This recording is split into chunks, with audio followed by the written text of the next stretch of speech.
ఈరోజు వచ్చేసి 12వ తారీఖు 11వ నెల 2025. ఈరోజు వచ్చేసి సువార్త వచ్చేసి నేను తాడిపత్రి నుంచి బుగ్గకు వచ్చినాను. తాడిపత్రి నుంచి బుగ్గకు సైకిల్ సువార్త. ఇది నంద్యాల కూడా అంటారు.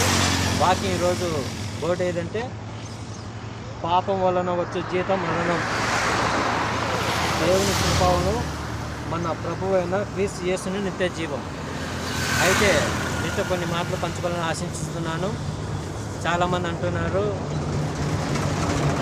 ఇప్పుడు పరిస్థితులు బాగలేవు, ఇది సమయం కాదు అంటున్నారు. నేను అంటున్న మాట ఏంటంటే ఎప్పుడు పరిస్థితులు మారితే ఎప్పుడు సమయం వస్తుంది. యేసు ప్రభు జన్మించినప్పటి నుంచి ఇప్పుడు వరకు పరిస్థితులు ఎప్పుడు ఒకేలాగా ఉన్నాయి. పరిస్థితులు సందర్భం అదే పనికేం రాదు. ఆయన ఏమన్నాడంటే యేసయ్య సమయాన్ని సద్వినియోగం చేసుకోండి అన్నాడు. అందు నిమిత్తము సువార్తకు ప్రకటించడానికి దేవుడు నాకు ఎంతగానో సహాయం చేసినాడు. దేవుడు మాటలు చేసిన కాక. అంతేకాకుండా చూడండి, వీడియో చేయడానికి కష్టంగా ఉంది. ఎందుకంటే నాకు ఎవరు సహాయకరంగా లేరు. ఎవరు లేకుంటే నేను ఇంత దూరం సువార్తకు వస్తున్నా సింగిల్గా ఇంకొక మంచి జత ఉంటే ఇంకెంత దూరమైనా వెళ్ళిపోతాను. మనకి ఏ సహాయం లేకుండా దేవుడు నాకు తోడుగా ఉండి ఆయన నా పక్షాన నిలబడి నన్ను అనేక ప్రాంతం నడిపిస్తున్నాను. దేవునికి మహిమ కలుగును గాక. అలాగనే నాకు చాలా సర్టిఫికేట్ ఇచ్చినారు, చాలా సన్మానాలు జరిపించినారు. కాబట్టి దేవునికి సన్మానాలు ఏంటి నా సర్టిఫికేట్ సన్మానాలు అనుకుంటున్నారా? నా సర్టిఫికేట్ సన్మానాలు ఏందో తెలుసా? నేను 2024 11 నెల 19వ తారీఖు తాడిపత్రి నుంచి కడపలు నడుచుకుని తెరణపల్లికి పోతాను. తెరణపల్లిలో ఇద్దరు నాకు సన్మానం చేసినారు. తిట్టినారు, తిట్టి బైబిల్ చింపేసి ఫ్లెక్సీ చింపేసినారు. నాది అదొక సన్మానం, అదొక సర్టిఫికేట్ నాకు.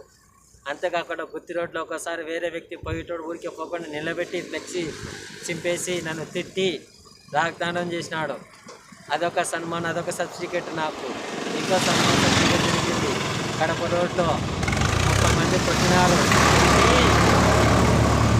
30 మంది కొట్టి ఫ్లెక్సీ చింపేసి చెల్లు పగలగొట్టి పెద్ద సన్మానం చేశాడు. నాకు పెద్ద సర్టిఫికేట్ ఇచ్చినాడు.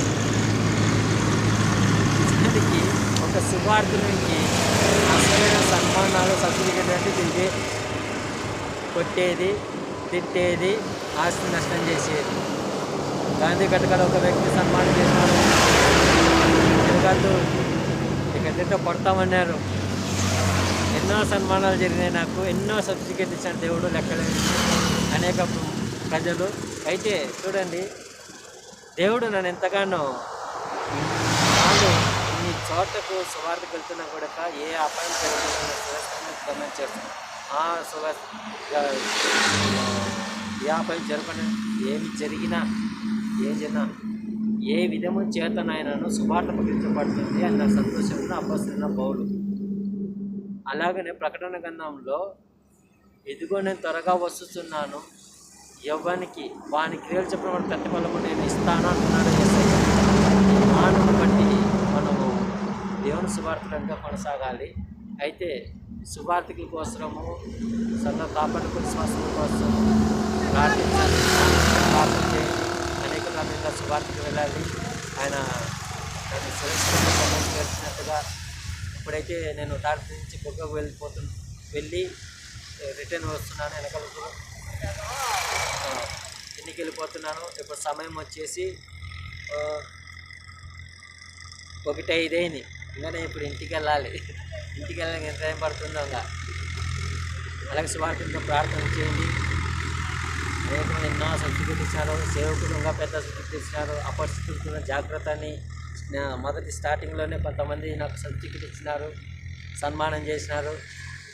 అయితే నాకు ఇవన్నీ ఏం జరిగినా అంతా నా మంచిగా జరిగిందని దేవుడు నాకు మంచి అవకాశం ఇచ్చినాడు. మీ గురుక ఈ వీడియోని యూట్యూబ్లో పెడతాను.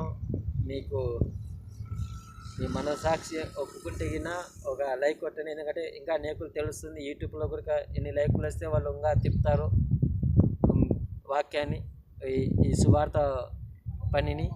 దేవుడు మాటలు దించును గాక. ఈరోజు వచ్చేసి 12వ తారీఖు 11వ నెల 2025. దేవుడు మాటలను దీవించును గాక. ఆమేన్.